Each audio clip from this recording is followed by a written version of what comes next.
Aleloia! Mbola faly miaraba anareo eran-tany aho amin'ny anaran'i Jesosy Tompo. Anio alakamisy faraika amby roapolo ny volana novambra 2024. Ry hava-malala ao amin'ny Tompo, tonga indray ny fotoana ahafahantsika hiara hivavaka eto izany amin'izao andro alina izao. Ry havana noho ny fitiavan'ny Tompo sy ny famindram-pony no mbola ahafahantsika miverina indray eto amin'ny YouTube izany eto amin'ny ho avy Jesosy Kristy Tompo miantso antsika izany Jesosy mba hiaraka hivavaka isika, hiaraka hitady azy isika amin'izao andro alina izao, raha ohatra ka alina ny amin'ny toerana misy anao. Fa raha ohatra kosa ka efa andavanandro maraina no misy anao dia ny Tompo mahita fa na ora maraina na atoandro na hariva, rehefa mitady ny Tompo isika dia eo foana Jesosy. Aleloia! Noho ny fitiavany antsika dia isaorana azy lehibe ny amin'ny ahafahantsika mivory toy izao. Ry hava-malala ao amin'ny Tompo, alohan'ny andraisantsika tenin'Andriamanitra rehefa avy eo dia hivavaka aloha isika hisaotra an'Andriamanitra satria tsy noho ny herintsika na ny tanjakantsika no ahafahantsika mivavaka toy izao, fa noho ny hery lehibe avy amin'Andriamanitra.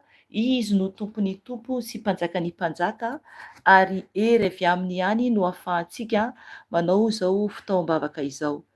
Dia manasa anao aho hiarivavaka amiko aoka ianao handray anjara mihitsy amin'ny toerana izay misy anao any, n'aiza n'aiza misy anao, satria raha ohatra ka hiaino fotsiny ianao dia mampalahelo satria zahako mahazo hery amin'ny vavaka atoko eo anatrehan'ny Tompo izany. Ka raha ohatra koa ianao ka te hahazo hery avy amin'i Jesosy dia mila mihitsy koa ianao mihitsy no mandray anjara izany manantona an'i Jesosy mivavaka amin'ny Tompo mitondra ny tenanao amin'i Jesosy amin'ny fanarahanao ny fandaharam-potoana eto dia ny Tompo hiditra an-tsehatra aminao, hiditra an-tsehatra izy amin'ny fiainanao rehefa tena mitady azy bebe kokoa isika, satria izay no tian'ny Tompo. Isika tsiraray avy sambatan'olona no antsoin'ny Tompo anantona azy, ka hiara hivavaka isika hanandratra azy, hidera an'Andriamanitra avo indrindra satria mendrika hoderaina izy, mendrika hankalazaina izy. Dia aoka isika hivavaka hanandratra an'Andriamanitra, hidera azy satria be fitiavana izy, ka ataontsika ny hivavaka ho an'ny Tompo irery ihany. Hiara hivavaka isika tompoko.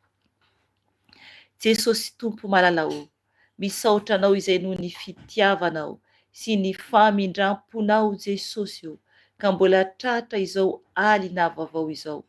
Misaotra anao Jesosy satria noho ny fitiavanao, noho ny famindram-ponao dia mbola afaka izay miantso ny anaranao, afaka izay midera anao, afaka izay mankalaza anao, afaka izay manaja anao Jesosy indreto izay Jesosy n'aiza n'aiza Jesosy no hiantsonay ianao, n'aiza n'aiza no misy Jesosy zanakao anankiray Jesosy manantona anao, miantso anao Jesosy amin'ny fotorotoro, amin'ny fanahy mangorakoraka Jesosy dia fantatra efa tsy ataonao tsinontsinona izany.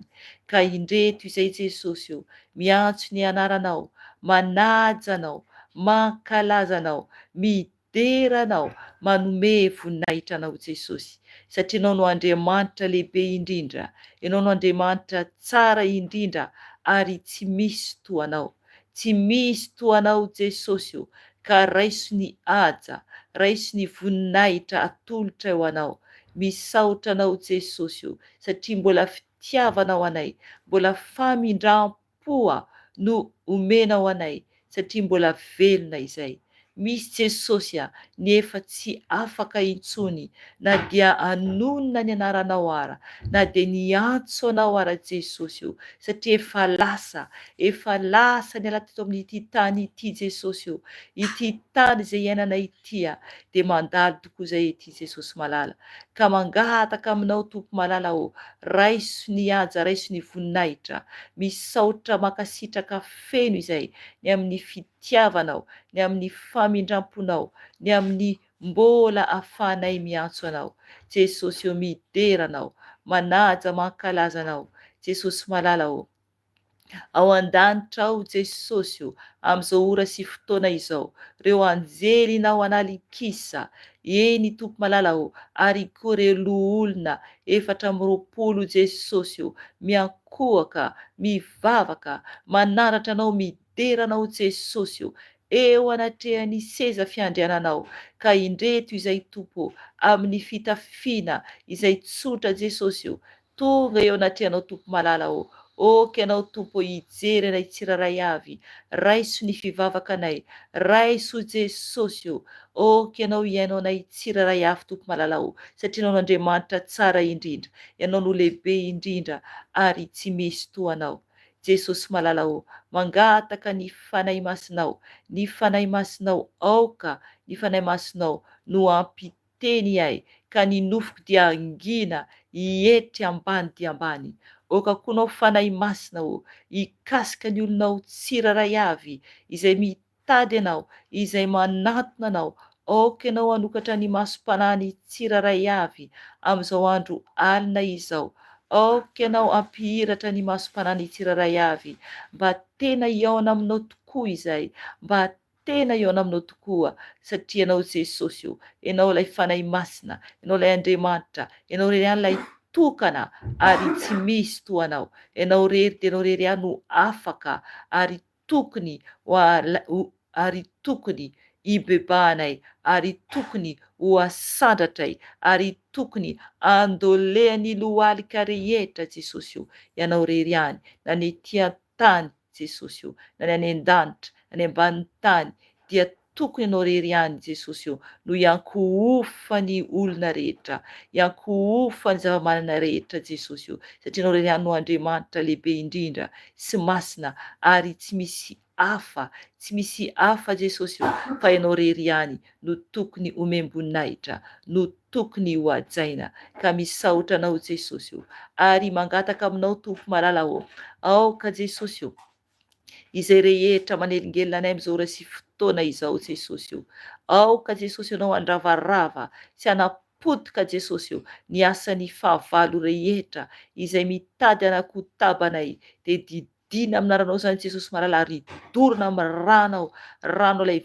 velona sy mahay Nazareta, ka tsy ambinina ny asa matin'ny Satana rehetra, ny devoly izay mitady anelingelina anay, ny feo, ny korotana rehetra izay manerana any toerana misy anay, dia dorana amin'ny ranao zany Jesosy, dorana amin'ny ranao Jesosy satria ianao ny Andriamanitra lehibe indrindra, ianao no mpandravarava ny asan'ny fahavalo, ka tsy ambinina izany Jesosy malala fa oka ianao hanokatra ny masom-pananay tsiraray avy, ary aminaranao tompony hamatorana ny asa matin'ny Satana rehetra amin'izao ora sy fotoana izao, ary atsipany andavaky ny elo izany aminaranao Jesosy Nazareta, ka misaotra anao Tompo malala ny amin'izao fotoana izao, ny amin'ny famindramponao, ny amin'ny hery avy aminao, ny amin'ny fanatrehanao, ka ny voninahitra dia ho anao rery ihany Jesosy misaotra Jesosy malala aleloia, amen. Amen. Misaotra ny tompontsika ny amin'ny vavaka fiderana izay nataontsika teo dia zao tsika dia tonga amin'ny tenin'Andriamanitra, ny teny izay nomeny fanahy masina teo zany ho antsika dia ao amin'ny Jaona 5:7. Jaona 5:7 dia io tantara io tsy ho raisintsika manontolo ilay izy, fa ho raisintsika zany eo amin'ny 1 ka hatramin'ny 2:12 ihany no raisintsika. Ny titre ato amin'ny baiboly koa dia mivaky toy izao amin'ny anaran'i Jesosy Tompo: ny nampahiratany Jesosy ilay lehilahy teraka jamba. Amen. Izany ihany no titre an'ilay tantara tia ny fanahy masina ampaherezana antsika tsiraray avy zany anio. Ao amin'ny jaona toko fasivy andiny voalohany ka hatramin'ny faharoa ambin'ny folo. Dia ovakiko ny teny amin'ny anaran'i Jesosy Tompo. Raha nandalo toerana iray Jesosy dia nahita lehilahy jamba hatramin'ny nahaterahany, ary nanotany azy ny mpianany hoe, Rabi, iza moa no nanota? Io lehilahy io va sa ny ray aman-dreniny? No dia teraka jamba izy. Dia novaliany Jesosy hoe, tsy io lehilahy io no nanota na ny ray aman-dreniny, fa ny anehoana ny asan'Andriamanitra eo aminy no anton'izao. Isika tsy maintsy manao ny asany izay naniraka ay, raha mbola atoandro, avy ny alina ka tsy mahazo miasa ny olona. Raha amin'izao tontolo izao aho, dia fahazavan'izao tontolo izao. Rehefa avy nilaza izany izy, dia nandrora tamin'ny tany ka nanao feta tamin'ny rora, dia nahosiny ny mason'ilay jamba. Aroa izy taminy, andeha sasao any amin'ny farihy sy loama izay atao hoe niraina ny masonao. Dia lasa ilay jamba nanasa ny masony ary niverina nahiratra. Koa izay nifanolobodirindrina taminy sy izay nahita azy fa mpangataka izy taloha, dia niteny hoe, tsy ity va ilay nipetraka nangataka? Hoy ny sasany, izy ity. Fa hoy ny sasany, tsia, fa tahaka azy ihany ity. Hoy kosa izy, izao no izy. Dia hoy ny olona taminy, ahoana no nahiratany masonao? Ary hoy izy hoe, ilay lehilahy atao hoe Jesosy no nanao feta, dia nanositra ny masoko ka niteny tamiko hoe, mankanesa any Siloama ka sasao ny masonao. Dia nandeha aho ka nanasa azy ary nahiratra. Aroy ny olona taminy, aiza moa izany lehilahy izany? Hoy ralehilahy, tsy fantatro. Amen.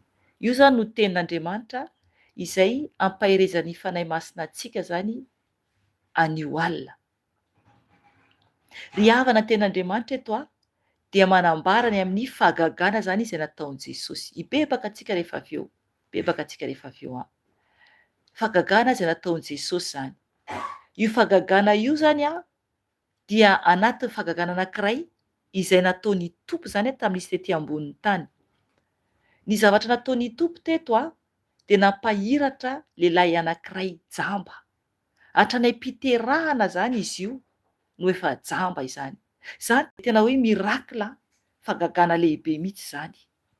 Zavatra tokony tena hoe ampiova fon'ny olona izay nahita zany tamin'io fotoana io. Mahita zavatra ohatr'izany hoe fantatra izy ireo ilay olona hoe iny olona iny tamin'izy teraka dia efa jamba, dia nefa noho ny efa nampahiratan'i Jesosy ny mason'ilay olona, dia tokony moramora amin'ny olona kokoa ny mino. Amen. Isika koa zany anatin'izay koa tsika, voambara anatin'izay koa tsika, satria rehefa tonga ny tenin'Andriamanitra amintsika dia ho antsika tsiraray avy. Araka ny efa noteneniko amin'ny rehefa manambara tenin'Andriamanitra ahako dia izaho aloha izay manambara no tonga dia ampianarin'ny Tompo momba ny amin'ny teny. Izany hoe tonga zany dia asainy bebaka sy ampatonga saina koa zany ny teny omeny Tompo izay ambarako aminareo, dia ianareo avy eo. Samy mahazo zany isika tsiraray avy. Hafa mihitsy le fiten'olona le hoe ohatra hoe mpitory-teny iny, ohatra pasteur, na ohatra hoe bishop, na ohatra hoe mpiandry, na ohatr'izany dia hoe mitory-teny ho an'ny olona. Tsy atopy za tsy d'accord amin'izay, fa ny tenin'Andriamanitra izay ambara ny vavan'olona anankiray miteny dia an'ilay olona miteny aloha, satria isika tsiraray avy zany dia mila antsika manantona an'i Jesosy, na ny mitory ny tenin'Andriamanitra raha izany. Izany hoe izay omeny fanahy masina ny teny dia ho an'ilay olona aloha zany. Ilay olona mitondra ny teny aloha, ho an'ilay olona aloha izay vao ho an'olona hafa koa zany, satria tsy azo atao mihitsy zany ny miteny hoe za tsy ho anahy ny teny fa ho anareo. Ohatran'ireo tonga dia manondro hoe ho anao ny teny, ho anao ny teny, fa tsy ho ahy. ry havana ho antsika tsiraray avy ny teny satria samy mpanota avokoa tsika tsiraray avy. Tsisy olombelona marina ety ambonin'ny tany ka na ny olona mitory teny ary dia an'ilay olona aloha izay vao an'ny olona miaino. Aleloia, satria ny teny dia an'Andriamanitra.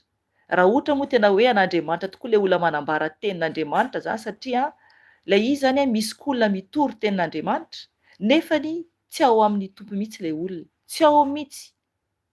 Satria mila fantatra ihany koa hoe olona manao ahoana no olona manambara ny teny.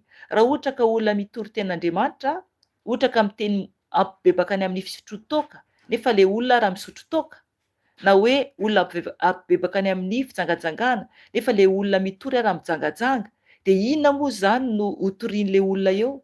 Raha ilay fiainan'ilay olona tsy voalamina manatrehan'i Jesosy, dia na ny tenin'Andriamanitra ambarany ary ny tompo dia tsy afaka handray izany na hiaino kory ary ny olona toy izany. Fa isika zany rehefa tena manatona an'i Jesosy dia mila aloha isika zany rehefa ohatra ka hitory teny nanambara ny tenin'ny tompo dia ianao aloha, ianao ilay manambara ny teny aloha manao ahoana ny toe-panahinao eo anatrehan'ny tompo alohany ianao omeny ny teny izay ao ambarany ho an'ny vahoakany, ianao koa anatin'ny vahoakany izany. Dia tsy maintsy zany fantatra tsara an'ilay olona, mandinika tena tsara ilay olona hoe ahoana moa zany atrehan'i Jesosy anambara ny teny, satria tenin'Andriamanitra dia tena teny lehibe indrindra, tena teny masina ary tena hoe tsy azo vazivaziana zany ny tenin'Andriamanitra fa tsy maintsy tokony hoe homendrika zany isika tsiraray avy rehefa manambara na miaino ny tenin'Andriamanitra satria anamboarana ny fanahintsika. Ny fanahintsika no tiany tompo vonjena mba ho tafiditra any an-danitra isika. Ary Andriamanitra zany rehefa ohatra ka miteny ny teny izy dia tsy hoe kory hoe ampijaly ny zanak'Andriamanitra, tsy ampijaly antsika mihitsy ny tenin'Andriamanitra izay tonga hoe hay tena mafy be zany ho fiainako izany, fa matoa tonga ny tenin'Andriamanitra dia tena hoe amonjeny tompo antsika ny teniny anafahany antsika mba ho afaka isika mba ho tafiditra ny an-danitra antsika rehefa tonga ny fotoana ialantsika ety ambony tany. Amen. Eny ary ho raisintsika ilay tenin'Andriamanitra vakiantsika teo. Eto zany ilay tenin'Andriamanitra dia manambara hoy aho ny amin'ny lehilahy izay teraka jamba. Izy teraka zany dia efa jamba izy zany tamin'izy teraka. Tena zava-dehibe ho azy zany zavatra hoe izy jamba dia nampahiratiny tompony masony. Tena zava-tsoa satria tsy nahita izy teo aloha ary nahiratra izy, tena voadio tanteraka mihitsy izy zany, tena nadio zany ny masony, nampahiratany tompo mihitsy zany ny masony. Amen. Raisintsika ny andiny voalohany amin'ny Jaona 7. Ovakiko amin'ny anaran'i Jesosy Tompo dia midina aho arak'izay tarehany fanahy masina. Raha nandalo toerana iray Jesosy dia nahita lehilahy jamba hatraminy nahaterahany. Amen. Izay ilay teneniko teo, hatraminy nahaterahany zany no efa jamba zany io lehilahy io. Hitan'i Jesosy zany izy io. Ary nanotany azy ny mpianany hoe Raby iza moa no nanota? Io lehilahy io va sa ny ray aman-dreniny no dia teraka jamba izy? Amen.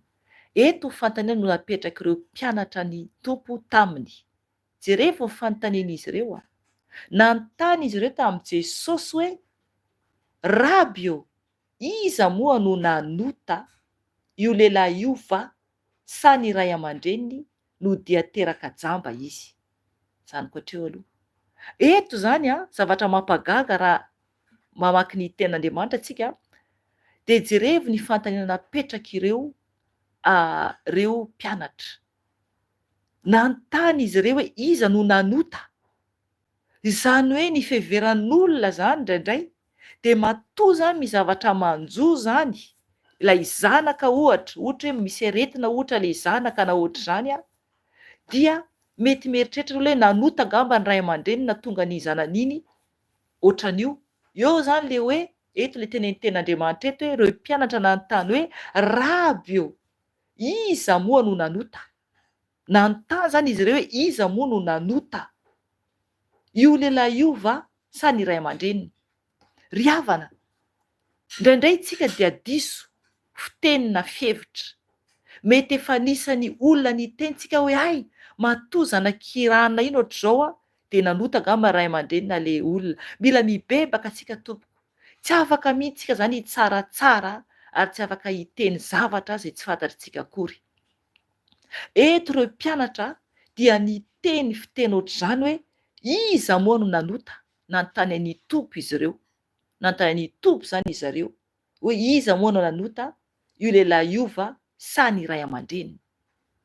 Ry havana, heverin'izy ireo fa avy amin'ny alalan'ny ota izany no nahatonga an'ilay lehilahy jamba hatrany am-piterahana.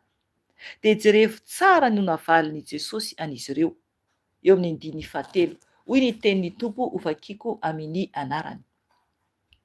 Dia novalian'i Jesosy hoe tsy io lehilahy io no nanota na ny ray aman-dreniny hatreo aloha. Aleloia. Zay zany tenenin Jesosy. Ny teny zany Jesosy hoe tsy io lehilahy io no nanota. Tsy nanota zany ilay lehilahy. Ary mbola nampiany tompo any koa hoe na ny ray aman-dreniny. Zany hoe tsy nanota ilay lehilahy jamba io nahatonga anazy jamba hatramin'izy voateraka. Ary tsy nanota koa ny ray aman-dreny no nahatonga azy jamba ohatran'io zany, tsy avy amin'izy zany no nahatonga anazy jamba. Fa hoy ny tompo hoe fa ny anehoana ny asan'Andriamanitra eo aminy no anton'izao. Amen. Zay zany le izy. Anehoany tompo zany.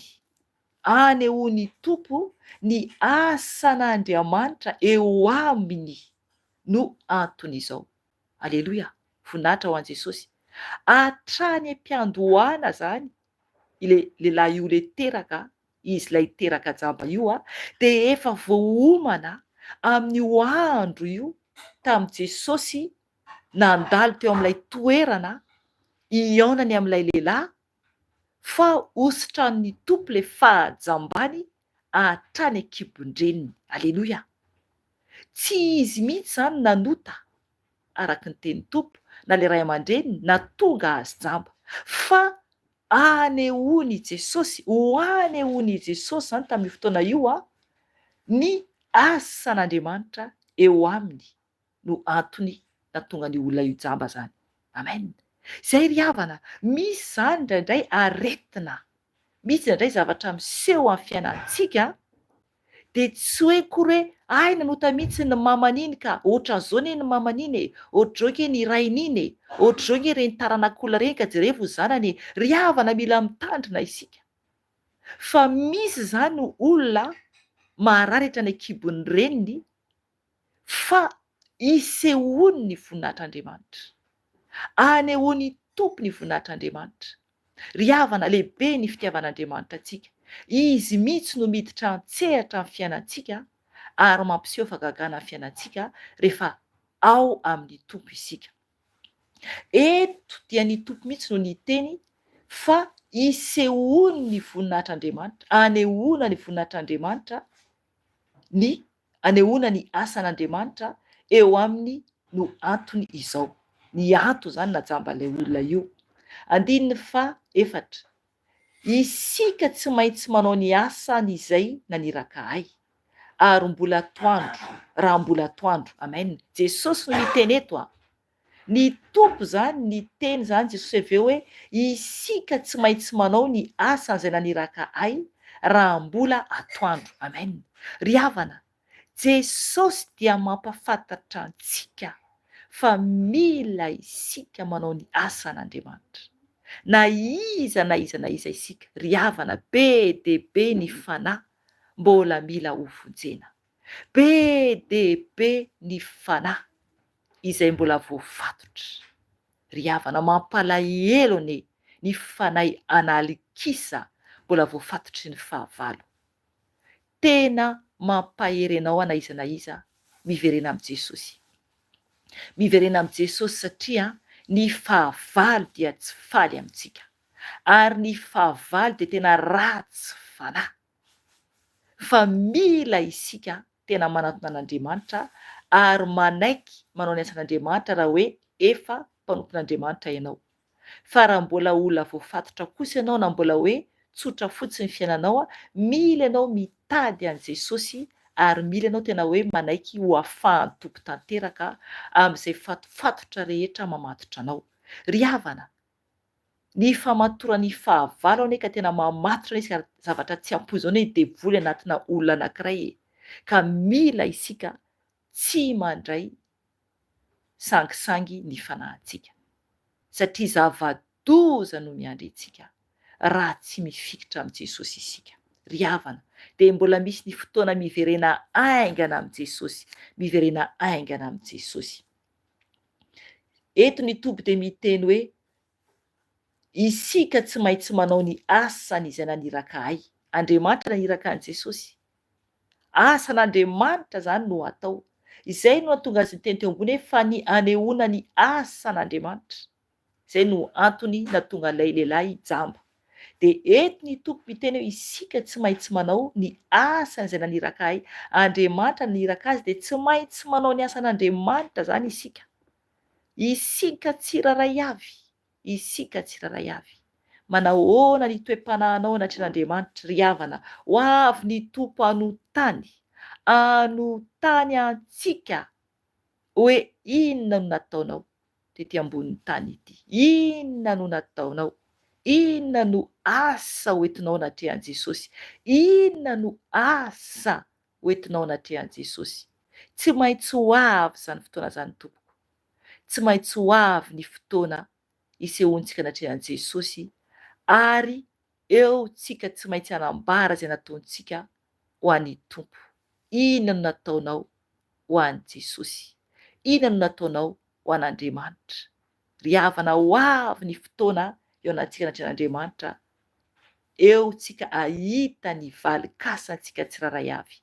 Raha tsy nanao ninina isika fa raha sampana tsy ny petaka tsara tamin'ny tompo isika tahaka ny ao amin'ny Jaona 5:10 ny amin'ny voaloboka sy ny sampany, dia manjary sosanatria ka alana amin'ny tompo isika ary atsipy any amin'ny elo satria sampana tsy mamoa, sampana tsy mamoa dia sosanatria ka alany tompo isika, alany iray dia atsipy any amin'ny elo raha sampana tsy mamoa ary tsy mipetaka akory amin'i Jesosy. Ry havana, engane mba tena sampana mamoa isika ka faly an'Andriamanitra rehefa tonga ny fotoana isehoantsika eo anatrehan'Andriamanitra satria tsy maintsy ho avy izany tompoko, tsy maintsy ho avy ny fotoana eo anatsika, eo anatrehan'ny mpanao antsika ary isika no nataony.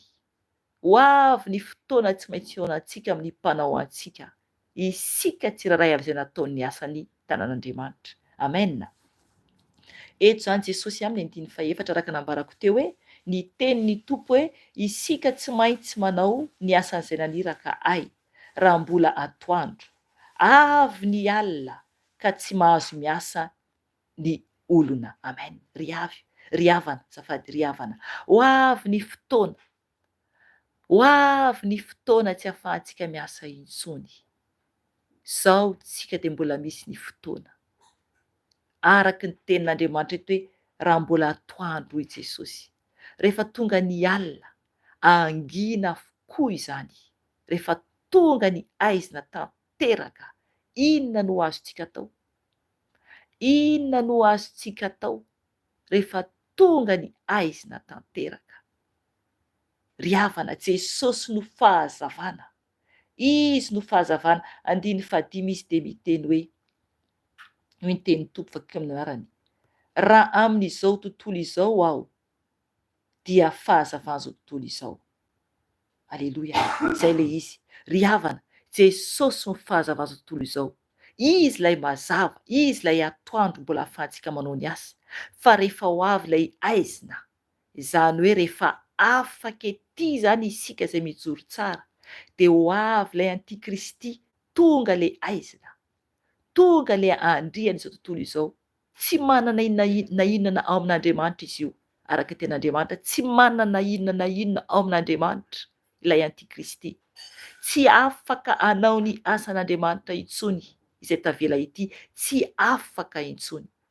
De mbola eto Jesosy, mbola eo amintsika ny fahazavany, dia ilay fanahy masina izany.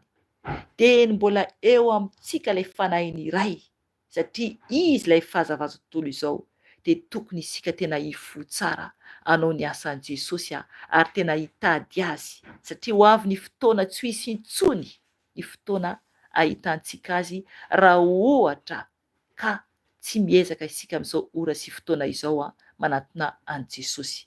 15 raha avy nilaza izany izy dia nandrora tamin'ny tany ka nanao feta tamin'ny rora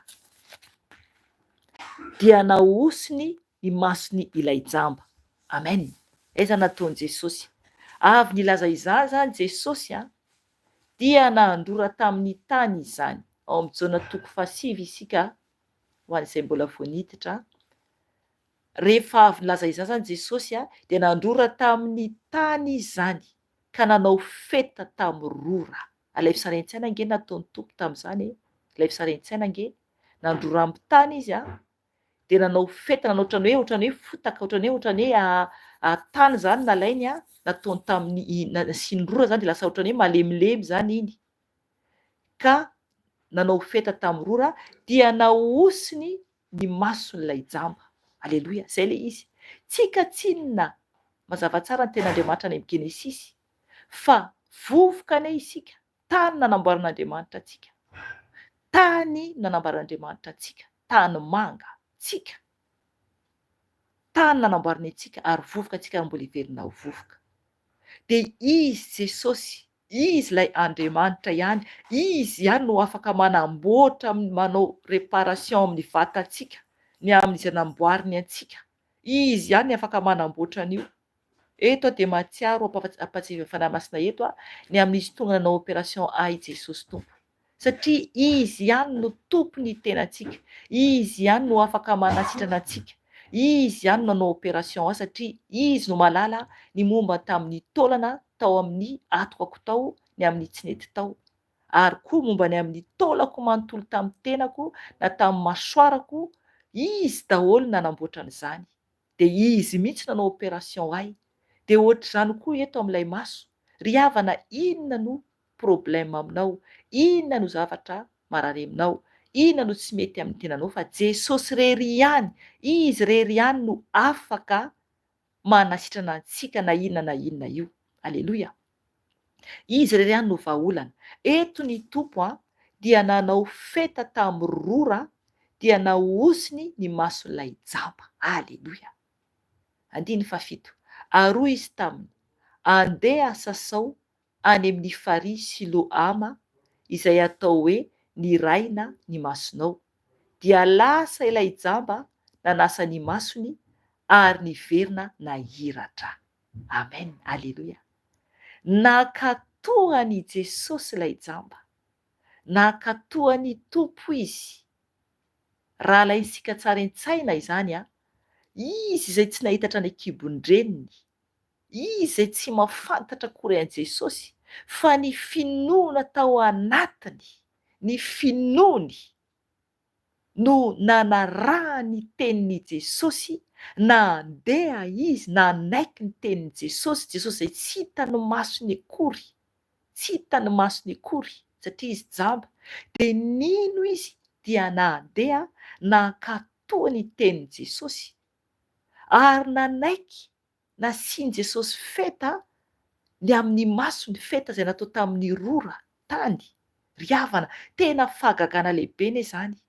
Ny finoany no nahatonga azy nandeha nakany amin'ny farihy Siloama izay atao hoe niraina. Dia nasainy tompo izy nanasa ny masony de narahany tenin'i Jesosy. Narahany tenin'i Jesosy. Ry havana, efa nanaraka ny tenin'ny tompo va ianao? Efa nanaraka ny tenin'ny tompo va ianao? Miteny amintsika foana Jesosy. Mety miteny ianao hoe mbola tsy narehan'ny tompo ny teny tamiko ahako.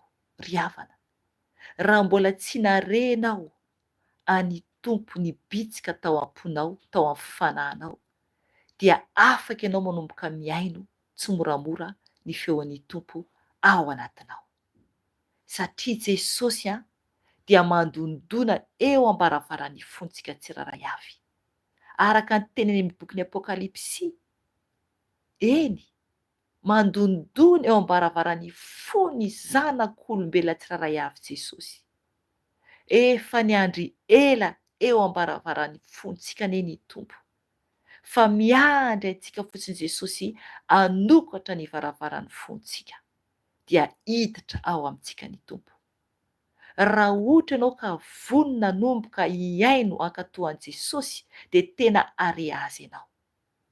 Are azy ianao raha vonona ianao ankatoan'ny Tompo. Fa mila ianao mankatoa azy aloha dia are any Tompo. Are azy ianao. Raha mankatoa azy ianao dia are any Jesosy. Anomboka hiteny aminao avy amin'ny alalan'ny fanahy masina. Eto ilay lehilahy jamba dia nankatoa any Jesosy izy. Dia niverina nahiratra izy. Nahiratra izy. Ry havana jamba koa ne isika anatin'ny fahotantsika. Jamba isika. Fa Jesosy iray ihany no afaka mampahiratra antsika. Eny ampahiratany masontsika. Fa mila isika mankatoa tahaka ny fankatoavany ilay jamba izay ambaran'ny tenin'Andriamanitra eto. 5 vakiantsika.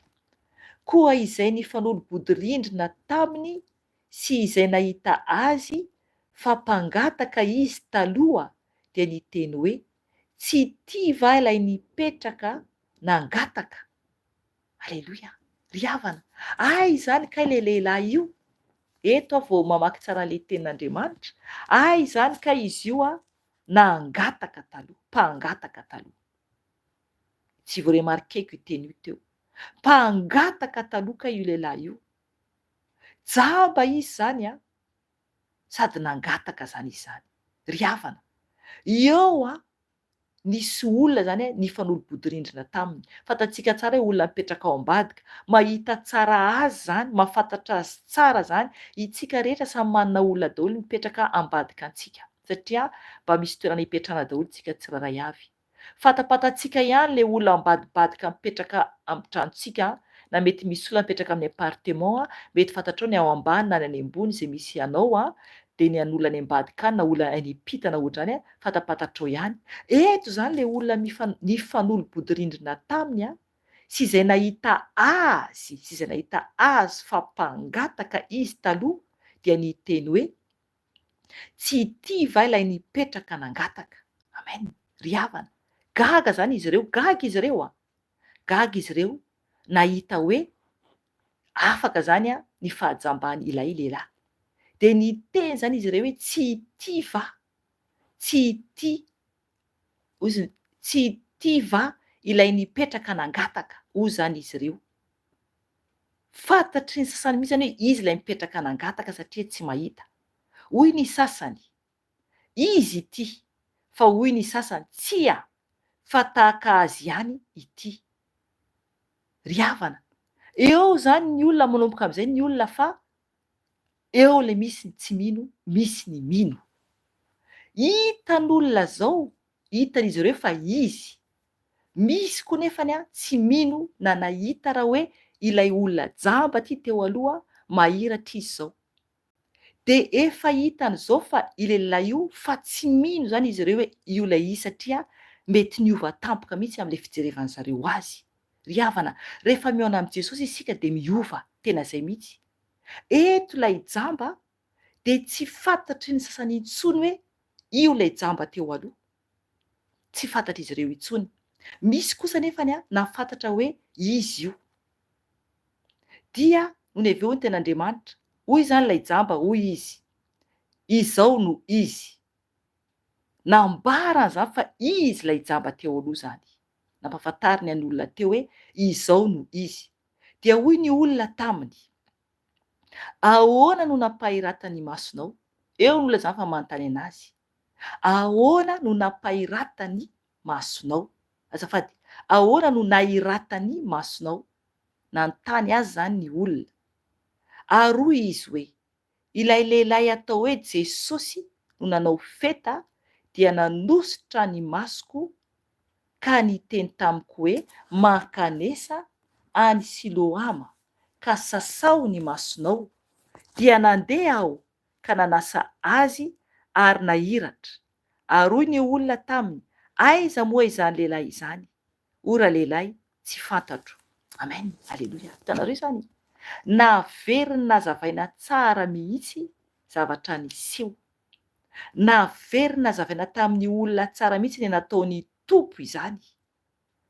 Hatraminy hoe ny tompo nanao feta dia no ny aveo nanositra zay tamin'ny masony, de nasain'ny tompo izy nakany amin'ny rano any Faria Siloama, de nasain'ny tompo izy hanasa ny masony. Nazavainy tsara tamin'ireo olona izay nataony tompo taminy. Ary hoy ny olona taminy, aiza moa izany lehilahy izany? Ora lehilahy tsy fantatro. Aleloia. Ry havana, eto izy dia sitrana tanteraka fa tsy fantany nandehanan'i Jesosy. Oka ianao mamaky ny tantara toyany a, 7:12 ka hatramin'ny farany. Hatramin'ny farany a, fa tsy hovakintsika androany daholo io rehetra io, fa apetraka amin'ny tompo ny toyany. Raha sitrapon'ny fanahy masina de mety mbola atohizana zany io a, fa zay sitrapon'ny fanahy masina. Eto zany a, dia nambarany tamin'ny olona nataony tompo taminy. Ary ny olona niteny taminy hoe aiza moa izany lehilahy izany? Ry havana, le lehilahy jamba niteny hoe tsy fantany. Ny tompo tonga nanasitrana azy ary tonga koa manasitrana antsika. Ry havana, na inona aretina mahazo anao, na ara-panahy io, na ara-nofo io, dia ny tompo rery ihany no afaka manafaka antsika. Ny tompo rery ihany no afaka manafaka antsika. Tsisy olombelona afaka manasitrana antsika, na ny ara-panahy na ny ara-nofo io. Ny mpitsabo, ny dokotera, de mbola fahefana avy amin'Andriamanitra no anasitrana ny dokotera antsika. Ary raha ny tompo Andriamanitra no miteny hoe tsy ho sitrana intsony ilay olona, de tsy sitrana intsony. Eto izy nampahiratra olona jambatra ny am-piterahana. Ry havana, Jesosy irery ihany no vahaolana amin'ny fiainantsika. Inona no problème misy anao? Aretina tsy azo sotranina va? Olana tsy mety voavaha ve no misy amin'ny fiainanao? Jesosy afaka hamany olana anao. Jesosy afaka hanasitrana anao na inona olana misy amin'ny fiainanao. Ry havana, tiantsika ny tompo, tiantsika izy, ary tiany isika tena anatona azy, ankatoa azy, anao zay sitrany irery ihany, fa tsy ny sitraka antsika. Ry havana, miantso antsika Jesosy, miantso antsika izy, de mbola misy ny fotoana ahavelomantsika. Manao ahoana ny ara-panahinao eo anatrehan'ny tompo? Eny, jamba ara-panahy koa isika, jamba ara-panahy koa isika amin'ny tsy famendrehantsika, amin'ny fahadalantsika zanak'olombelona. Jesosy tonga ampihiratra ny masom-panahintsika. Efa tonga izy tety ambony tany, nampafantatra ny fahalebiazany hatramin'ny voatantara voahenontsika teo, fa Jesosy no tonga nanasitrana ilay jamba. Ry havana, hitantsika tsara, misy ny olona tsy nino, misy ny olona tsy nino ry havana, misy koa nefa ny mino. Mino va ianao fa mahay manasitrana anao Jesosy? Mino va ianao fa mahay mamela ny heloka anao Jesosy? Tsisy izay tsy hainy tompo atao. Oka isika hibebaka anatrehan'i Jesosy, oka isika anantona azy, izy irery ihany no vahaolana amin'ny fiainantsika. Ry havana, hibebaka isika, hitondra ny tenantsika anatrehan'ny tompo. Raha matsapa ianao fa mpanota tsy mendrika, raha matsapa ianao fa mila an'i Jesosy fa tsy mahavita tena, eny tompoko, tsisy mahavita tena, tsisy mahavita tena na iza na iza. Tsy afaka isika manamary tena, tsy afaka isika manambara fa mahavita tena satria mandalo ihany isika, mandalo ihany isika. Ry havana, ataovy ny fibebanao, tsy afaka hitondra ny fahotanao anatrehan'i Jesosy ao, hitondra ny fahotako anatrehan'i Jesosy ao. Izy ry ihany no vahaolana, ka okotsika hibebaka, okotsika hibebaka anatonazy, mba hampahiratany ny masom-panahintsika, anasitrana ny aretina izay mahazo anao. Na inona mahazo anao, na heverinao fa tsy ho sitrana intsony ianao amin'ny olana misy aminao, dia tsaroa fa Jesosy mahay manasitrana.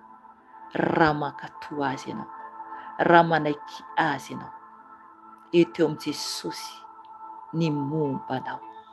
Hivavaka isika tompoko, aoka ho fantatsika fa mianao antsika ny tompo, aoka ho fantatsika fa mianao antsika izy rehefa tena miantso azy tsika amin'ny fontsika torotoro sy fanamangorakoraka, ary rehefa mivavaka amin'ny fanahy isika dia miainao antsika Andriamanitra, miainao antsika izy raha mivavaka amin'ny fanahy isika, satria Andriamanitra dia fanahy. Aza mivavaka amin'ny nofo fa aoka ny fanahinao mihitsy no manatona an'i Jesosy, dia hiainao anao izy, hiainao antsika izy. Hivavaka isika tompoko, raha afaka mandoalika ianao dia mandoleva manetry tena anatrehan'i Jesosy, na tsisy olona mahita anao azy, izy anie no anatona antsika eto. Izy mandoleva anatrehan'i Jesosy, ilay mpanjaka ny mpanjaka, satria izy ry ihany no afaka manafaka antsika. Hivavaka isika tompoko, Jesosy ndreto izay Jesosy, mandoaliko anatrehanao Jesosy malala, ianao ilay Andriamanitra lehibe indrindra, ianao Jesosy ilay mpanasitrana Jesosy, ianao ilay nanasitrana ilay jamba, nampihiratra ny mason'ilay jamba Jesosy, jamba hatrany am-boka, hatrany an-kibon'ny reniny Jesosy io, fanositranao, nafahanao Jesosy ny fahajambany, nampahiratinao tompo izy Jesosy io. Andriamanitra mirakila ianao, Andriamanitra be fitiavana ianao. Eny tompo, zinona moa izay Jesosy no mbola sitranonao, no mbola mindranao foa, izay vovoka mandalo ihany Jesosy. Izay zava-poana Jesosy izay tsiraray avy isam-batan'olona, zava-poana Jesosy io. Eny Jesosy, ravina mandalo, mielina Jesosy io, mielina Jesosy. Etin'ny rivotra dia afaka tanteraka amin'ity tany ity. Eny tompo, toy ny voninkazo maniry eny an-tsaha Jesosy, mifelana tompo amin'ny fahatsarana avy eo nefan'i Jesosy io, dia malazo, dia miverina toy ny vovoka Jesosy. Tompo, mandalo izay tao ambony ity tany ity tompo, mandalo miserana ihany Jesosy. Nefa tompo mbola karakarainao Jesosy io, sitranonao, ampitafianao, arovanao Jesosy io, ary mbola amindranao fo Jesosy io. Mangataka ny famindram-ponao, mifona Jesosy amin'ny fahotako, mifona amin'ny tsy famendrehako Jesosy io, mamela ay anao, mibeba ianao amin'i Jesosy, mibeba amin'i Jesosy.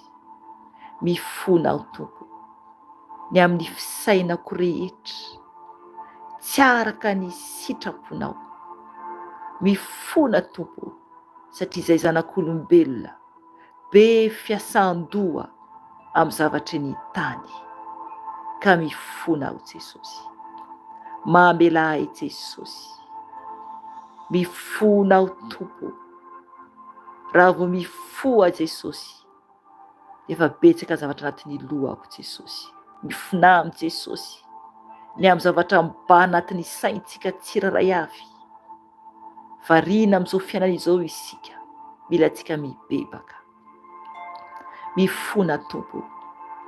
Impiry moa Jesosy io. Ataoko arinako ianao Jesosy. Mifona Jesosy. Mifona Jesosy io. Enao Jesosy no tokony aloha indrindra Jesosy amin'ny fiainako. Ianao Tompo tokony aloha indrindra Jesosy amin'ny fiainako Jesosy. Ka mifona Jesosy io. Indraindray Jesosy io. Ny zavatra mamaikay amin'ny fiainako no ataoko aloha. Nefa tokony ianao Tompo no voalohany indrindra. Dia ny miantso anao. Ny manatona anao. Ny misaotra sy mibebaka eo anatrehanao. Ka ity aho Jesosy mifona eo anatrehanao. Mamela ny heliko ianao Jesosy. Tsy mendrika aho Jesosy. Tompo malala aho. Oka koa ianao amindra fo amiko Jesosy. Ny amin'ny fijeriko. Tsy araka ny sitraponao. Diovy ny masoko Jesosy. Diovy ny masoko amin'ny fijeriko Jesosy. Maro ny zavatra eran'ity tany ity Jesosy. Mamperikerika ny fijeriko Jesosy. Eto amin'ny tompony masonao. Impiry isika no manota amin'ny masontsika io. Mifona Jesosy. Mifona Jesosy. Ampianaro aijery mahitsy foana Jesosy. Aijery mahitsy Tompo hijery any an-danitra Jesosy. Mba tsy hanotako aminao. Mba tsy hanotako aminao Jesosy. Amboary ny fijery. Ny fijery miavonavona Jesosy. Ifonako aminao. Ny fijery mitsaratsara Jesosy. Ifonako aminao. Menatra anao ao Jesosy. Menatra anao ao Jesosy. Diovy ny fijeriko. Ny fijery mianjonanjona Jesosy. Ifonako aminao. Tompo malala ao. Ny fijerevana zava-pona Jesosy. Ifonako aminao. Mifona Jesosy. Mifona zay Jesosy. Mamelany tsy famendreanay. Mamelany tsy famendreanay Jesosy. Oui Seigneur. Oui Seigneur. Mamelay Jesosy. Mamelay Jesosy. Mifona aminao. Mifona aminao Jesosy. Jesosy malala ao. Diovy ny sofoko Jesosy. Ny amin'izay norenesi ny sofoko Tompo. Diovy ny sofoko Tompo. Tompo malala ao. Ny amin'ny teny foana zay ny sofoko. Ny amin'ny resabe. Ny amin'ny teny fifosana rehetra Tompo. Diovy ny sofoko Jesosy. Diovy ny sofoko Jesosy amin'ny ranao. Diovy ny sofoko amin'ny ranao. Ny raha zao tontolo izao. Ny zavatra zay nandeha Tompo eniko tsy araka sitraponao. Ifonako aminao. Diovy ny sofoko Jesosy amin'ny ranao. Diovy ny sofoko amin'ny ranao Jesosy. Mamelay anao. Mamelay anao Jesosy malala. Tompo malala. Diovy ny vavako Jesosy. Diovy ny vavako Jesosy. Adio eo anatrehanao. Sasao amin'ny ranao ny vavako. Sasao amin'ny ranao ny vavako Jesosy. Mba adio. Ny lelako Tompo. Ny lelako Jesosy. Zay nambara ny lelako. Zay teneniny vavako tsy araka ny sitraponao. Dia ifonako aminao Jesosy. Ifonako aminao Jesosy. Mamelay anao. Mamelay anao Jesosy. Diovy ny vavako Jesosy. Diovy ny vavako Jesosy. Ny amin'ny teny be. Resa be Tompo tsy araka ny sitraponao. Ny amin'ny anaran'olona zay voatonoko Jesosy.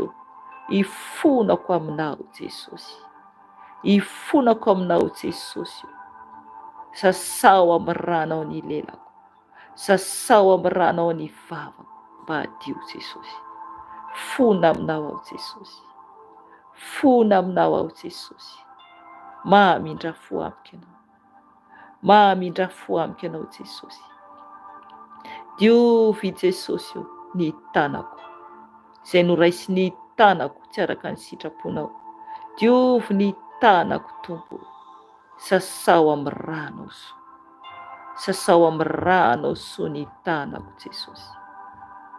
Tompo malala aho izay noraisy ny tanako Jesosy. Izay nandoto ny tanako Tompo. Oka ianao anadio ny tanako amin'ny ranao Jesosy. Ranao Jesosy. Ranao Jesosy. Diovy Jesosy ny tongotro. Diovy ny tongotro Jesosy eo mba hadio anatrehanao. Izay toerana nandehanako Tompo ka nisy fandriky ny fahavalo Jesosy eo. Diovy ny tongotro adio anatrehanao. Adio eo anatrehanao Jesosy. Sasao ny tongotro. Sasao amin'ny ranao Jesosy. Sasao amin'ny ranao Jesosy. Sasao amin'ny ranao Jesosy. Tompo malala ao. Ny foko Jesosy. Ny foko Jesosy etiko eo aminao. Hoetiko eo aminao Jesosy ny foko. Diovy ny foko Jesosy io. Diovy ny foko Jesosy io. Ny efitrefitra rehetra anatin'ny foko Jesosy malala ao. Hoetiko eo aminao Jesosy io. Sasao amin'ny ranao ny foko Jesosy malala. Sasao amin'ny ranao ny foko Jesosy malala mba hadio. Mba hadio Jesosy io. Mba hadio Jesosy io. Diovy ny foko Jesosy. Diovy ny foko Jesosy mba hadio. Mangataka aminao. Mangataka aminao a Jesosy. Anadio ny foko Jesosy. Anadio ny foko Jesosy. Mila anao ao Jesosy. Mila anao fatratra Jesosy. Oka ianao anadio ny foko Jesosy. Oka ianao anadio ny foko Jesosy. Enao reriano afaka manadio ahy. Ho afaka amin'ny tsy famarinana rehetra. Ho afaka amin'ny tsy famarinana rehetra Jesosy. Ho any amin'iza moa aho Jesosy. Ho any amin'iza moa aho Jesosy. Raha tsy ho any aminao irery ihany. Ho any aminao irery ihany Jesosy. Mangataka famindramponao a Jesosy. Mangataka famindramponao a Jesosy. Oka ianao Tompo. Anadio Jesosy. Anadio Jesosy. Ny tongotro Jesosy. Ny tanako Jesosy. Ny momba manontolo Jesosy. Diovy Jesosy.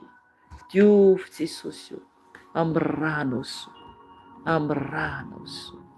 Amin'ny rano so. Amin'ny rano so. Jesosy. Diovy ao Jesosy. Diovy ao Jesosy. Diovy ao Jesosy. Diovy ao Jesosy. Mangataka ny famindramponao. Mangataka ny famindramponao. Jesosy. Ianao ilay masina sy mahery. Ianao ilay tsara indrindra Jesosy. Tompo malala. Ny foko Jesosy no tempolonao. Ny foko Jesosy no tranonao Jesosy. Diovy ny foko Jesosy. Diovy ny foko Jesosy mba hitoeranao. Sotroko ny ranao Jesosy. Sotroko ny ranao Jesosy. Sotroko ny ranao Jesosy. Sotroy ny rano Jesosy. Afaka manadio anatinao ny rano Jesosy. Eny. Eny. Sotroy ny rano Jesosy. Anadio anatin'ny taovanao manontolo. Lalandranao, ny mombanao manontolo. Eny. Ny rano Jesosy. Ranao Jesosy sotroko. Ranao Jesosy ny sotroko. Andoro Jesosy ny aretina rehetra izay miforoporo anatin'ny tenako Jesosy. Dorako amin'ny ranao zany. Dorako amin'ny ranao zany Jesosy. Ny ranao Jesosy. Ny ranao tena fisotro Jesosy. Diovy ny taovako manontolo. Diovy Jesosy ny lalandrako. Amin'ny lalandrako Jesosy. Oka hikorina amin'ny lalandrako ny ranao. Oka hikorina Jesosy amin'ny tenako. Amin'ny taovako manontolo Jesosy. Amin'ny taovako manontolo Jesosy. Ny ranao Jesosy. Ny ranao Jesosy. Ny ranao Jesosy. no kikoriana Jesosy amin'ny lohako ka hatramin'ny faladiako, amin'ny taovako, amin'ny tsinaiko momba manontolo Tompo. Diovy amin'ny ranao, diovy amin'ny ranao Jesosy io, diovy amin'ny rano Jesosy, ny fisainako momba manontolo Jesosy, ny ranao Jesosy io, mila ny ranao aho, mila ny ranao Jesosy io, ny ranao Jesosy, ny ranao Jesosy, rano Jesosy ko anadio ahy tanteraka Jesosy io, ny ranao soa, ny ranao soa Jesosy io, nosotroko Jesosy io, no lehibe fitiavana sy masina indrindra. Ianao Jesosy no tsara indrindra ary tsisy toanao, tsisy toanao Jesosy, ianao Yeshua Masia, ianao Jesosy, no Jesosy, Andriamanitra tsara indrindra, no Andriamanitra tsara indrindra, ianao Jesosy. Alleluia, alleluia, rabosha, sarababosha, ranarabosha, sinalebesina rabosha, larabasha. Kerema nanabosha, ladarasina labesisina laboshna. Kerabasha, nalabasha, duboshete, pedosha, badidista, da basha, da bash. Kerema nabasha, da brosha, nalabrasha, da bish, da bush. Kerema nalabasha, da bosh, da bish, da birkora, badibish, da bash. De bajip, da labasha, da bush, da labrasha, da bush. Kirama rabasha la bin bula da bash de la bosh de la bish. Kiret de la bash de la bosh la la bada bish bish. Trana o Jesus malalao. Andriamanitra lehibe indrindra. Andriamanitra masina indrindra. Ianao ilay tompony tompo sy mpanjaka ny mpanjaka. Ianao ilay ho avy Jesosy. Ianao ilay ho avy Jesosy. Fanahy masina ho feno ianao ao. Ka tao ny fanahy masina iray ameno anao, ameno anao, ameno anao, ameno anao, atsovy ny fanahy masina ameno anao, feno ianao ao fanahy masina. Rehefa avy nibebaka tokoa anao amin'ny fonao tanteraka, dia mangatany ny fanahy masina iray ameno anao, feno ianao ao fanahy masina, feno ianao ao fanahy masina, feno ianao ao fanahy masina, ilanao fantatra ao fanahy masina, ilanao fantatra ao fanahy masina.